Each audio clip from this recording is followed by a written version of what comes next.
ಬೆಂಗಳೂರಿಗೆ ಬರ್ತಾ ಇದ್ದ ಹಾಗೇನೆ ಏರ್ಪೋರ್ಟ್ನಲ್ಲೇ ಪ್ರಜ್ವಲ್ ಲಾಕ್ ಆಗ್ತಾರೆ.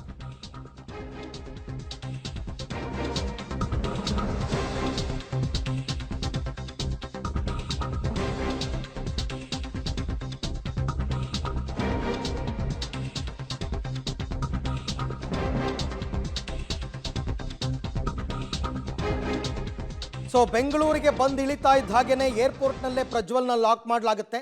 ಏರ್ಪೋರ್ಟ್ನಲ್ಲಿ ಬಂಧಿಸಲು ಸಜ್ಜಾಗಿದ್ದಾರೆ SIT ಟೀಮ್. ಈಗಾಗಲೇ ಕೋರ್ಟಿಂದ ಬಂಧನ ವಾರೆಂಟ್, ಅರೆಸ್ಟ್ ವಾರೆಂಟ್ ಕೂಡ ಪಡೆದಿದ್ದಾರೆ SIT ಅಧಿಕಾರಿಗಳು. ಸೊ ಇಳಿದ ತಕ್ಷಣ ನಿಮ್ಮ ಹತ್ರ ವಾರೆಂಟ್ ಇದೆಯೇನ್ರಿ ಅಂತ ಕೇಳಕ್ಕೆ ಬರಲ್ಲ.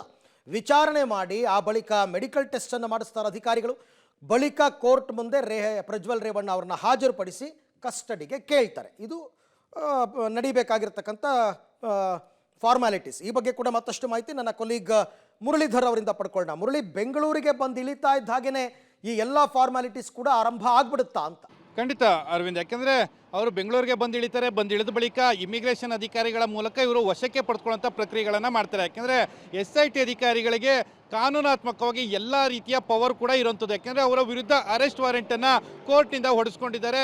ಕೋರ್ಟ್ ಈಗಾಗಲೇ ಅವರ ವಿರುದ್ಧ ಅರೆಸ್ಟ್ ವಾರೆಂಟನ್ನು ಕೂಡ ಕೊಟ್ಟಿದೆ. ಆ ಅರೆಸ್ಟ್ ವಾರೆಂಟನ್ನು ಹಿಡ್ಕೊಂಡು ತಕ್ಷಣವೇ ಅವರನ್ನು ಬಂಧನಕ್ಕೊಳಪಡಿಸುವಂಥದ್ದು. ಬಂಧನಕ್ಕೊಳಪಡಿಸಿ SIT ಕಚೇರಿಗೆ ಕರ್ಕೊಂಡು ಬರ್ತಾರೆ. SIT ಕಚೇರಿಗೆ ಕರ್ಕೊಂಡು ಬಂದು ಬಂಧನದ ಪ್ರಕ್ರಿಯೆಗಳೇಂತೋ ಆ ಪ್ರಕ್ರಿಯೆಗಳನ್ನು ಮಾಡುವಂಥದ್ದು.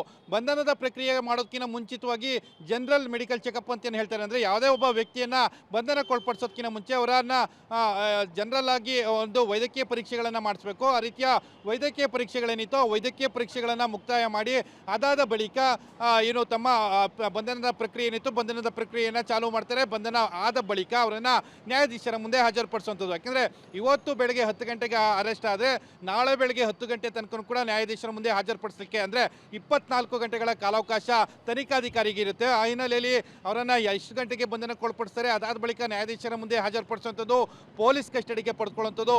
ಪೊಲೀಸ್ ಕಸ್ಟಡಿಗೆ ಪಡೆದುಕೊಂಡು ಪೊಲೀಸ್ ಕಸ್ಟಡಿಯಲ್ಲಿ ಕೇಳುವಂಥದ್ದು ಒಂದೇ ಒಂದು ವಿಚಾರ, ಇವರು ಅತ್ಯಾಚಾರದ ಆರೋಪಿ, ಇವರ ವಿರುದ್ಧ ಇವ್ರಿಗೆ ವೈದ್ಯಕೀಯ ಪರೀಕ್ಷೆಗಳನ್ನು ಮಾಡಿಸ್ಬೇಕು.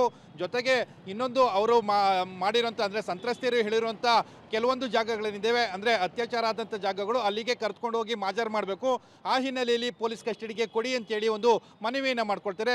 ಬಹುತೇಕ ಇಂಥ ಪ್ರಕರಣಗಳಲ್ಲಿ ಪೊಲೀಸರ ಮನವಿ ಪುರಸ್ಕಾರ ಆಗುತ್ತೆ. ಅದಾದ ಬಳಿಕ ಅವರನ್ನು ಪೊಲೀಸ್ ಕಸ್ಟಡಿಗೆ ಪಡೆದುಕೊಳ್ಳುವಂಥದ್ದು.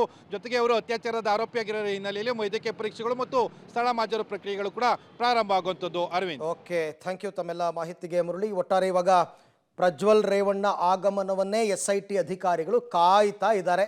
ಬಂದ ನಂತರ ಮುಂದಿನ ಪ್ರೊಸೀಜರ್ಸ್ ಎಲ್ಲವೂ ಕೂಡ ನಡೆಯುತ್ತೆ.